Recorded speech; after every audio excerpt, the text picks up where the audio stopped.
OBD de trouble code description technique dysfonctionnement du circuit du capteur O2, rangée de capteur 1. Qu'est-ce que cela signifie? Ce code de diagnostic DTC est un code générique de groupe motopropulseur, ce qui signifie qu'il s'applique aux véhicules équipés d'OBDII. Bien que génériques, les étapes de réparation spécifiques peuvent varier selon la marque, le modèle. Le capteur d'O2 produit une tension basée sur la teneur en oxygène dans l'échappement. La tension varie entre 1 et 9 volts, 1 indiquant maigre et 9 indiquant riche. Le capteur N-1 est le premier capteur en aval du moteur. L'ECM surveille constamment cette tension en boucle fermée pour déterminer la quantité de carburant à injecter.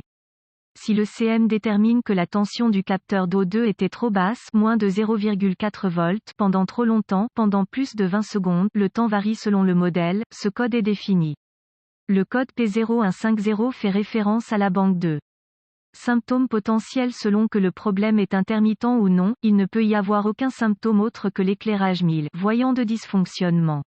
Si le problème est constant, les symptômes peuvent inclure un ou plusieurs des éléments suivants: éclairage 1000, le moteur tourne mal, manquant ou trébuche, souffle de la fumée noire du tuyau d'échappement, le moteur meurt, mauvaise économie de carburant. Cause habituellement, la cause du P0150 est un mauvais capteur d'oxygène, cependant ce n'est pas toujours le cas. Si vos capteurs O2 n'ont pas été remplacés et qu'ils sont vieux, il y a fort à parier que le capteur est le problème. Mais, cela pourrait être causé par l'un des éléments suivants: eau ou corrosion dans le connecteur, borne desserrée dans le connecteur, câblage brûlé sur les composants d'échappement ouverts ou court-circuité dans le câblage en raison de frottement sur les composants du moteur, trou dans l'échappement permettant l'oxygène non mesuré dans le système d'échappement non mesuré, fuite de vide au niveau du moteur, mauvais capteur O2, mauvais PCM. Solution possible à l'aide d'un outil d'analyse: déterminer si la banque de le capteur 1 commute correctement. Il devrait basculer rapidement entre riche et maigre, uniformément. 1. Si c'est le cas, le problème est probablement intermittent et vous devriez examiner le câblage pour tout dommage visible.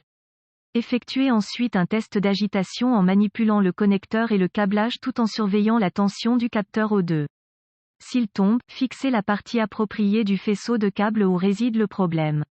2. S'il ne commute pas correctement, essayez de déterminer si le capteur lit correctement l'échappement ou non. Pour ce faire, retirez brièvement l'alimentation en vide du régulateur de pression de carburant. La lecture du capteur O2 devrait devenir riche, réagissant au carburant supplémentaire ajouté.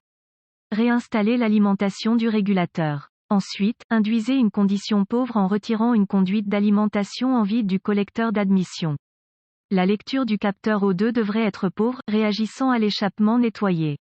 Si le capteur fonctionne correctement, le capteur peut être correct et le problème peut être des trous dans l'échappement ou une fuite de vide non mesurée dans le moteur. Remarque, les fuites de vide non mesurées au niveau du moteur sont presque toujours accompagnées de codes maigres. Article pour diagnostiquer une fuite de vide non mesurée. Si l'échappement a des trous dedans, il est possible que le capteur O2 puisse mal interpréter l'échappement à cause de l'oxygène supplémentaire entrant dans le tuyau via ces trous. 3. Si rien de cela n'est le cas et que le capteur O2 ne commute pas ou agit lentement, débranchez le capteur et assurez-vous qu'il y a une tension de référence de 5 volts au capteur. Vérifiez ensuite l'alimentation 12V du circuit de chauffage du capteur O2. Vérifiez également la continuité à la terre sur le circuit de masse. Si l'un de ces éléments est manquant ou n'est pas à la bonne tension, réparez-le ouvert ou court-circuité dans le fil approprié. Le capteur O2 ne fonctionnera pas correctement sans tension appropriée. Si les tensions appropriées sont présentes, remplacez le capteur O2.